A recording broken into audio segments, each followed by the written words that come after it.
Alright, today I'm going to be doing a kendama trick tutorial, and I also have a new mic, so I hope that it sounds better than my previous one. Today's trick is how to juggle to spike.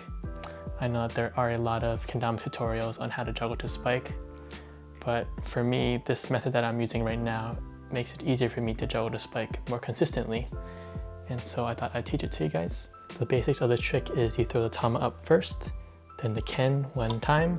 As the ken is going up that one time, in between that, you catch the tama and throw the tama back up.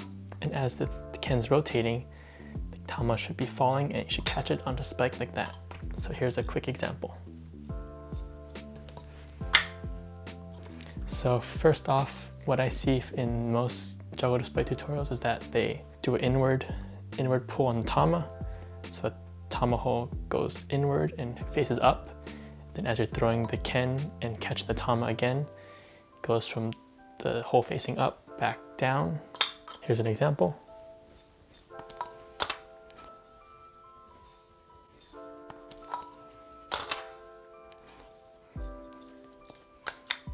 But for me, I wasn't able to get it as consistently as what I'm doing right now.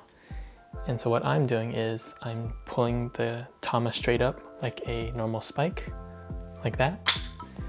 And as I'm doing that, I'm pulling it up, then giving it one full rotation and spiking it.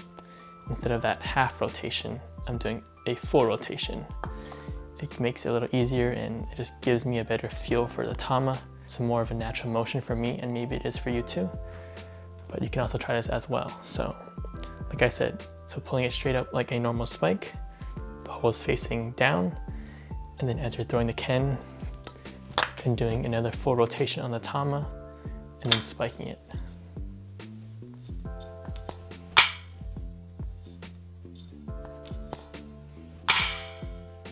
Like that. And the same thing can be done with other juggle to spikes. So the tama on the spike and then doing the same thing. So I pull the tama out without it rotating it off. It's like a zero earth turn. And then doing a full rotation again. Like that. So yeah, let me know if that makes it easier for you guys who are trying to learn juggle to spike. And yeah, so the key for this trick is to just not have the tama move at all when you're pulling it straight up. So making sure that the hole is facing down. And then as you're catching the tama again and tossing it back to the spike, you want to rotate it one full turn. So from here, you give it a toss, and then the hole faces down again to land on the spike. So just practicing that motion of leaving the tama still when you pull it up, throwing it, rotating it once, and landing on spike. So yeah, that is how to juggle to spike in a little bit of a different method. Hope you guys enjoyed the video, and I'll see you guys in the next one.